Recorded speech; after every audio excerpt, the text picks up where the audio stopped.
Hello friends, electrical engineering capsule में हम देख रहे थे आपका जो इलेक्ट्रिकल इंस्ट्रूमेंट एंड मेजरमेंट का जो सब्जेक्ट है उसको देख रहे थे। ठीक है, अब तक हमने 4 यहाँ पे वीडियोस यहाँ पे किए हैं। ठीक है, मेजरमेंट से लेकर। ठीक है, वो नहीं देखे प्लीज़ उस जाके देखिए। ठीक है, इससे मैंने अलग से आपका इलेक्ट्रिकल इंजीनियरिंग कैप्सूल करके प्लेलिस्ट बनाया है। उसमें सभी वीडियो है मेरी, जैसे आपका बेसिक और इलेक्ट्रिकल इंजीनियरिंग से मैंने यहाँ पे कंट्रोल किए हैं आपकी। ठीक है, मेजरमेंट से किए हैं। ठीक है, ऐसे तरह से 1-2 सब्जेक्ट मैंने किए हैं।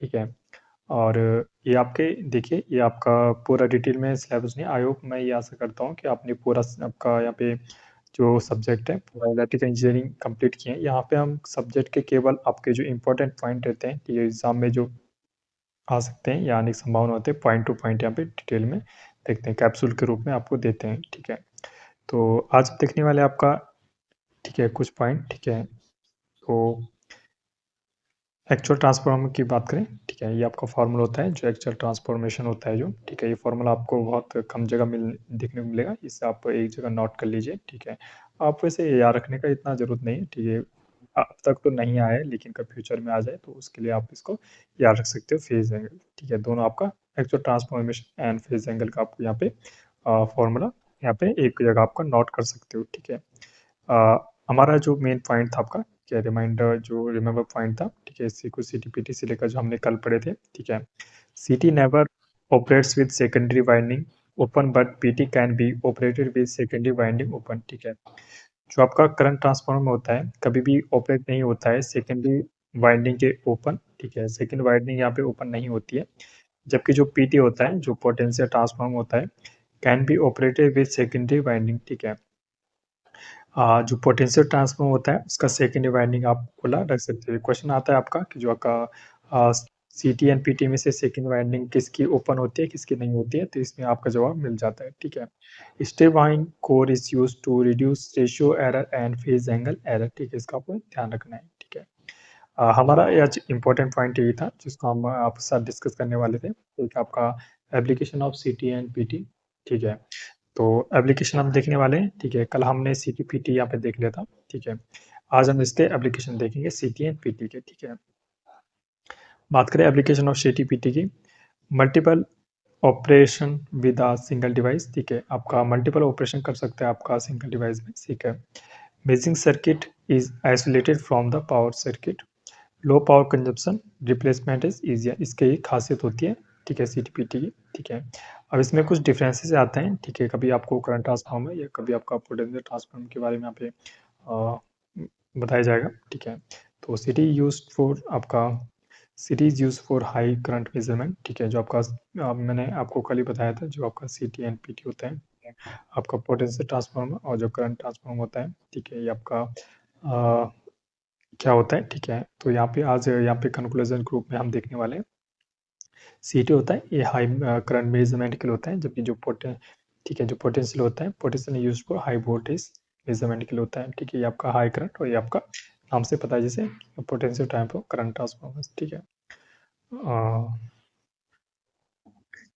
बात करें आपका the flux density and exciting current I nought of a CT varies over a wide range. ठीक है, जो फ्लक्स डेंसिटी होती है और जो एक्साइटिंग करंट होती है I nought of a CT varies over a wide range में यहाँ पे होती है। The flux density and exciting current I nought of a PT varies over restricted range. ठीक है, यहाँ पे इसका एक फिक्स रेंज होता है। ठीक है, सिटी की बात करें, secondary winding of a city should not be open circuit. ठीक है, आपका सेकेंडरी वाइंडिंग आप ओपन नहीं होना चाहिए, जबकि पीटी में आपका सेकेंडरी वाइंडिंग आपका क्या हो सकता है, ओपन हो सकता है। ठीक है, a CT is equivalent to a series transformer operating under virtual short circuit condition. ठीक है, a PT is equivalent to a parallel transformer with its secondary winding operate under open circuit condition. ठीक है, आपका हो जाएगा। बात करें आपका सिटी की, the primary winding current of a CT is independent of the secondary winding circuit condition. जो आपका पीटी की बात करें, the primary winding current of a PT is dependent upon the secondary circuit burden. ठीक है, बात करें सीटी की, in a CT small voltage exist across its terminal. ठीक है, आपका सिटी है तो वोल्टेज इतना कम, बहुत कम यहाँ पे वोल्टेज देखने को मिलता है, तो पीटी में आपका बहुत कम यहाँ पे करंट देखने को मिलता है। ठीक है, अब देखेंगे हम जब का मेजरमेंट ऑफ पावर। ठीक है, मेज़रमेंट पावर में आपका जैसे पावर आपका कैसे-कैसे मेज़र कर सकते हैं, ठीक है? आपका पावर पता होगा आपको, एक डीसी पावर होती है, एक एसी पावर होती है। डीसी पावर आपका simple formula P equal to VI होता है, ठीक है? आपका V वोल्टेज डीसी में और I आपका करंट डीसी में, ठीक है? आपके इसके मेथड होते हैं 3, जैसे आपका volt ampere method, ampere volt method और ईएमडी वाट मीटर, ठीक है? जबकि एसी पावर की बात करें तो आपका 3 या आपका एसी पावर आपकी सिंगल फेज़ हो सकती है, 3 फेज़ हो सकती है, ठीक है? सिंगल फेज़ की बात करें तो एक अगर आपको रियल पावर निकालनी है तो P equal to VI cos phi होता है, जबकि VI क्या होता है? आपका फेज़ करंट और फेज़ वोल्टेज होता है। रिएक्टिव पावर की बात करें तो Q इक्वल टू जो वोल्टेज फेज़ का और आपका करंट भी आपका फेज़ का, ठीक है? और साइन फाई, ठीक है? ये आपका फॉर्मूला होता है रिएक्टिव पावर का, ठीक है? यहाँ पे साइन आ गया वो आपका रिएक्टिव है, ठीक है? बात करें आपका रियल और रिएक्टिव पावर का, ठीक है? अगर आप 3 फेज़ में यहाँ पे निकालना है, वो सिंगल फेज़ का था। तो रियल पे आपका P equal to 3 VI cos phi, ठीक है? VI क्या है आपका फेज़ करंट, फेज़ वोल्टेज है। जबकि P इक्वल टू अगर √3 VL IL cos फाई ये आपका लाइन का में आपका पावर निकालनी है। रिएक्टिव पावर की बात करें तो Q इक्वल टू 3 VP वही आपका VI यहाँ पे सिर्फ साइन फाई यहाँ पे चेंज आ जाता है, ठीक है? बात करें यहाँ पे वीआई कनेक्शन की, ठीक है? आपका स्टार और डेल्टा कनेक्शन में यहाँ पे देख लेते हैं पावर में कैसे-कैसे आपका मेज़र किया जाता है। तो स्टार कनेक्शन की बात करें तो आपका जो वोल्टेज होता है आपको पता होगा, स्टार कनेक्शन, डेल्टा कनेक्शन आपने पढ़ रखा होगा। तो वोल्टेज क्या होता है इसमें √3 V आपका फेज़ होता है और लाइन करंट इक्वल टू आपका फेज़ करंट होता है। जबकि जो एलवी है क्या होता है? हाई होता है, ठीक है? डेल्टा कनेक्शन की बात करें तो आपका वोल्टेज इसमें सेम होता है, आपका फेज़ वोल्टेज और लाइन वोल्टेज, ठीक है? और जबकि आपका जो लाइन करंट होता है वो √3 इंटू होता है आपका फेज़ करंट के, ठीक है? बात करें आपका एवरेज पावर की, तो एवरेज पावर आपका क्या होता है? P तो आपका हाफ हो जाता है, ठीक है? P इक्वल टू क्या होता है आपका VM IM upon 2 cos phi, ठीक है? ये आपका फॉर्मूला हो जाता है, ठीक है? इसका एवरेज पावर का, ठीक है? जबकि आपका बात करें इसमें P equal to VI cos phi इसका फॉर्मूला हो जाता है, ठीक है? बात करें डीसी पावर मेज़रमेंट की, तो डीसी पावर मेज़रमेंट आपका जैसे वीए मेथड से बात करें तो आपका वीए से पता लग रहा है, जैसे आपका वोल्टेज एम्पीयर यहाँ पे लगा होता है। वोल्टेज पता होगा आपको हमेशा कैसे में होता है, पैरेलल में होता है और जो एमीटर होता है हमेशा सीरीज़ में होता है, ठीक है? इस तरह से सर्किट बनेगा, यहाँ पे लोड है। तो हम सीधा एरर यहाँ पे एक फॉर्मूला आपको ध्यान रखना है, एरर परसेंटेज, ठीक है? जो आपका पीएम माइनस जो मेज़रमेंट है और जो आपका ट्रू वैल्यू है, ठीक है? आपका मेजर वैल्यू में से अगर ट्रू वैल्यू यहाँ पे माइनस की जाए, अपॉन में आपका पावर ऑफ जो ट्रू वैल्यू है उससे आपका मल्टीप्लाई किया जाए तो ये आपको क्या निकले, एरर मिल जाएगा, ठीक है? तो इस तरह आपका एम्पीयर आपका वोल्टेज इस तरह से होता है। यहाँ पे पहले आपका एम्पीयर लगाया जाएगा मीटर, उसके बाद आपका वोल्टमीटर लगाया जाएगा, ठीक है? बात करें आपका condition for equal error in both condition, तो वीएल अपॉन आईएल का whole square into 1 upon RV इसका फॉर्मूला होता है, ये आपको ध्यान रखना है।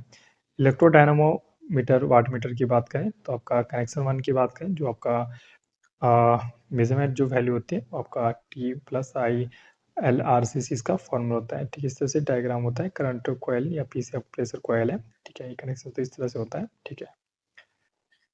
आज देखने वाला आपका जो पावर मेजरमेंट इन पॉलीफेज सिस्टम है, ठीक है? आपका ब्लॉन्डेड थ्योरम होती है आपकी, ठीक है? एंड आपका phase neutral are present and watt meter needed, ठीक है? एंड फेज में आपका न्यूट्रल आर एब्सेंट यहाँ पे एन माइनस 1 मीटर इसका नीडेड।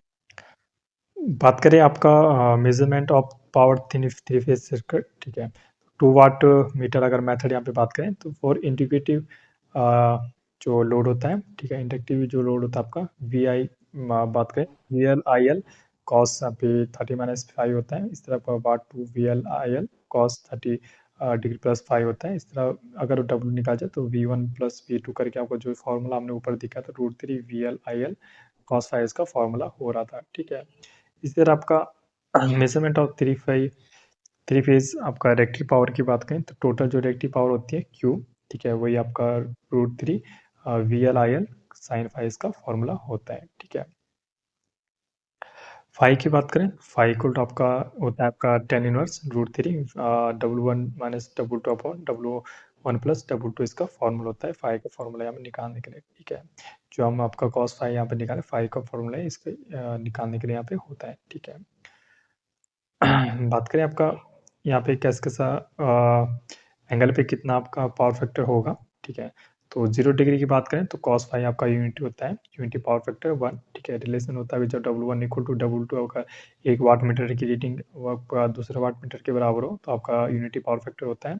इस तरह आपका 30 डिग्री अगर यहाँ पे आ रहा है तो यहाँ पे 0.866 लैग होता है, जबकि आपका W1 क्या होता है, दुगना हो जाता है, आपका रीडिंग दिखाता है W2 से, ठीक है। अगर 60 डिग्री है आपका तो 0.5 आपका लैग होता है, जबकि W1 डिग्री आपका 0 दिखाता है, ठीक है। W2 आपका 0 हो जाता है, ठीक है। 60 डिग्री अगर आपका फाई आपका 60 से कम है तो आपका 0.51 से लेकर 1 तक हो सकता है, जिसमें आपका W1 प्लस रहता है और आपका W2 आपका यहाँ पे शायद माइनस होना था, आई थिंक। इसको मैं बाद में बता दूंगा आपको क्रॉस चेक करके, ठीक है। 90 डिग्री की बात करें लास्ट में 0 हो जाता है, जिसमें W1 आपका इक्वल टू आपका माइनस W2 हो जाता है। बात करें 60 से 90 बीच में होता है तो आपका 0 से लेकर पॉइंट तक होता है, जिसमें W1 माइनस 2 हो जाता है, ठीक है।